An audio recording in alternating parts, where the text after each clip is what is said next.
Hello everyone.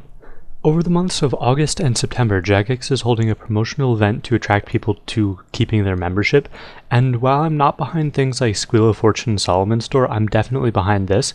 I definitely support people having membership. There's no reason not to, really. It's inexpensive and it unlocks so much more stuff. And so in addition to all of the members benefits that you normally get, just all of the members areas, all the quests and things, you also get bonuses, in particular in August and September, for just having membership. So if you're a member through all of August, you get 350k bonus experience at the end of the month, and then a bonus spin every day.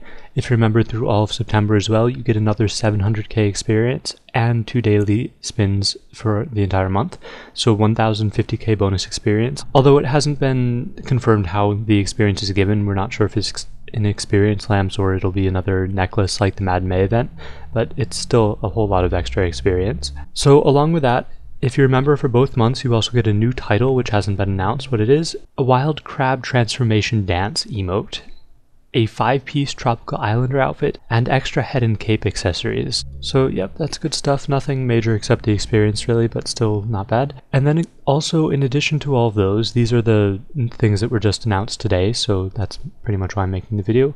If you're a member for both months, you also get to choose 4 of the Choose Your Fate items. And Choose Your Fate sounds a bit dramatic, but it's still not bad. The rewards are quite good.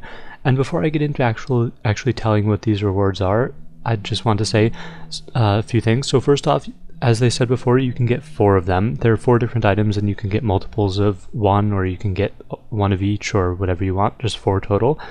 All of the rewards here are single use and untradeable, and they've been confirmed never to be put in the Squeal of Fortune or Solomon's general store. And except for the deposit box, none of them can be used in PvP.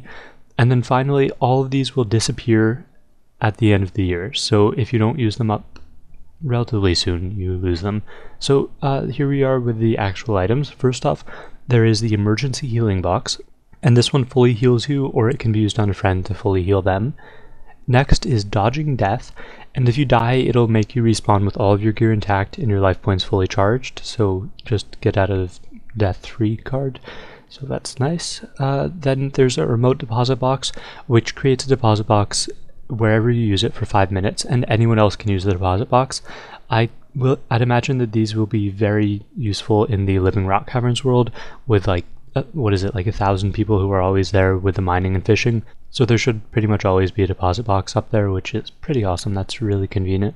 It'll be really nice doing your mining and fishing and smithing, or well, if you do smithing with superheating there, at least for the next couple months at least. And then finally, the best by far in my opinion is the Instakill dart, and this sounds incredibly overpowered to be honest, but since you can only use it at most 4 times if you spend all of your 4 reward things on it, it's not that bad. The few things that came to mind when I first thought about it: first off, quest bosses. You can do quest bosses as a low level much more easily, and it hasn't been confirmed whether you get experience when using this or not, but if you don't get experience, then it might actually be useful for level 3s who are trying to do quests that weren't quite possible before, so that's something to look into. Besides quests, there are also different situations. The first one that came to mind was Fight Kiln, because I know a lot of low levels have trouble doing the final boss because it requires so much tanking. If you have these Instakill darts, you just go in, you one-hit the final boss, and you're done with it. You could also do the same thing for Jad, yeah, so in before tons of new fire capes and Tokar calls, and yep.